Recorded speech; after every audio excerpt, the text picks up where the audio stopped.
रेवाड़ी में पानी की किल्लत को लेकर चांदपुर के डाहड़ी के ग्रामीणों ने आपको बता दें कि आज सुबह रेवाड़ी बावल रोड जाम कर दिया और धरने पर बैठ गए। महिलाओं ने रोष में सड़क पर पानी के खाली मटके भी फोड़े और सरकार के खिलाफ जमकर नारेबाजी की। तकरीबन 1.5 घंटा बीत जाने के बावजूद उच्च अधिकारियों के मौके पर ना पहुंचने से ग्रामीणों में और भी गुस्सा बना हुआ है। जहां एक और ग्रामीणों ने जाम लगाया तो इस जाम के कारण कंपनी जाने वाले कर्मचारी काफी परेशान नजर आए।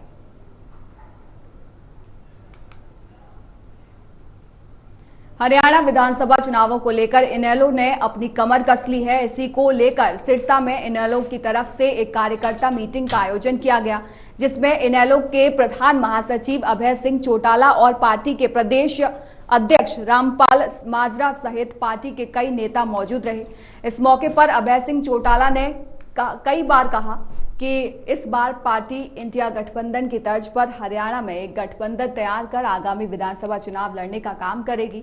अभय सिंह चौटाला कार्यकर्ता सम्मेलन को संबोधित करने के बाद पत्रकारों से बातचीत कर रहे थे। वहीं अभय सिंह चौटाला ने पूर्व मुख्यमंत्री भूपेंद्र सिंह हुड्डा पर भी जमकर निशाना साधा। साथ ही अभय सिंह चौटाला ने कहा कि वे जब तक चुनाव लड़ेंगे हर हाल में एलनाबाद विधानसभा सीट से ही चुनाव लड़ने का काम करेंगे।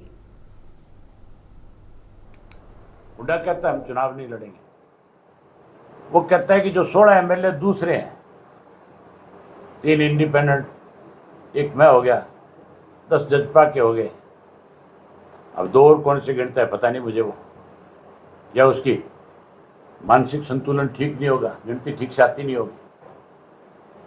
वो कहता है कि वो अपना कैंडिडेट बना करके लेकर के आए, हम उसकी मदद कर देंगे। सबसे बड़ी पार्टी तुम्हारी है, तुम अपनी तरफ से किसी को उम्मीदवार बनाओ और हमारे से सहयोग मांगो। अगर हम आपका सहयोग ना करें फिर तो आप ये कह सकते हो हम किसी दूसरे की मदद में लगे। इससे साफ होता है कि भूपेंद्र सिंह हुड्डा भाजपा की मदद कर रहे हैं।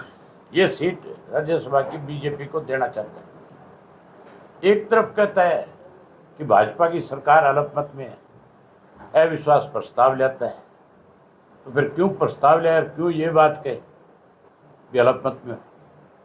ये क्यों नहीं कहता सीधा सीधा?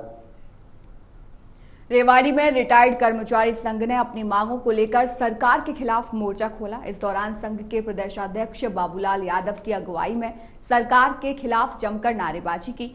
उन्होंने मौजूदा सरकार को चेतावनी देते हुए कहा कि अगर जल्द ही हमारी जायज मांगों को नहीं माना गया तो हाल ही में हुए लोकसभा चुनाव की तरह विधानसभा चुनाव में वोट की चोट से सरकार को सबक सिखाने का काम करेंगे। हमने अपनी मांगों को लेकर 22 दिन लगातार रोहतक में धरना दिया, लेकिन इस पर कोई सुनवाई नहीं हुई। रिटायर्ड कर्मचारी संघ की मुख्य मांगें 65 से 70 वर्ष की जो आयु में 15% जो है वो बढ़ोतरी करना और कम्यूटेशन का पैसा जो है वो 15 की बजाय 12 वर्षों में काटना, मेडिकल भत्ता 1000 से 3000 करना और पुरानी पेंशन लागू करने के साथ कैशलेस मेडिकल सुविधा देना आदि शामिल है।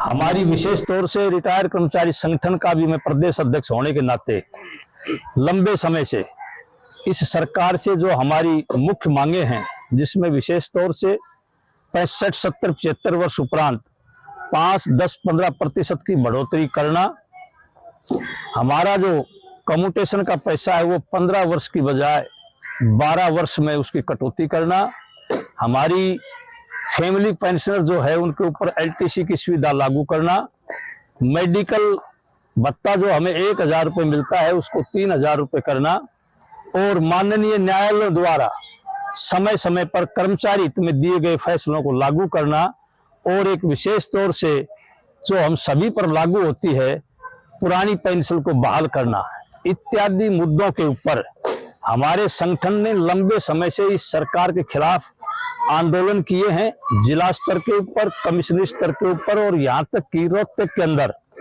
भी लगातार 22 दिन तक कर्मी अनशन किया, लेकिन इस सरकार ने कर्मचारी वर्ग की, सीनियर सिटीजन की बिल्कुल भी बात को अनसुना कर दिया। इसके मद्देनजर हमने तमाम के तमाम जितने भी राजनीतिक दल हैं उनको ज्ञापन देकर अपनी मांगों का समाधान करने के लिए सभी राजनीतिक दलों को ज्ञापन दिया, जिसके तहत कांग्रेस को भी हमने ज्ञापन दिया। जो हमारी मुख्य मांगे है वो हमारे कार्यकारी अध्यक्ष है अपने बाबूलाल यादव जी ने विस्तार से आपको बता दिया है।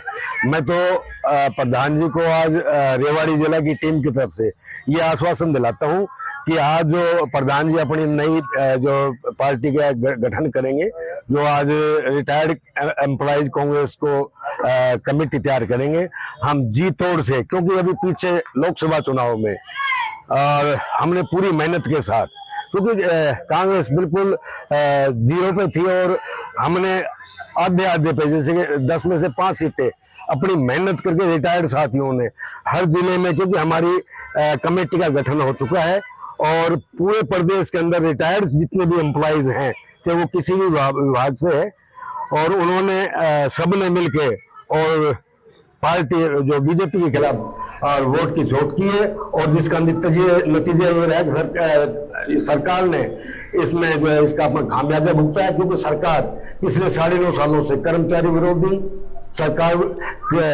किसान विरोधी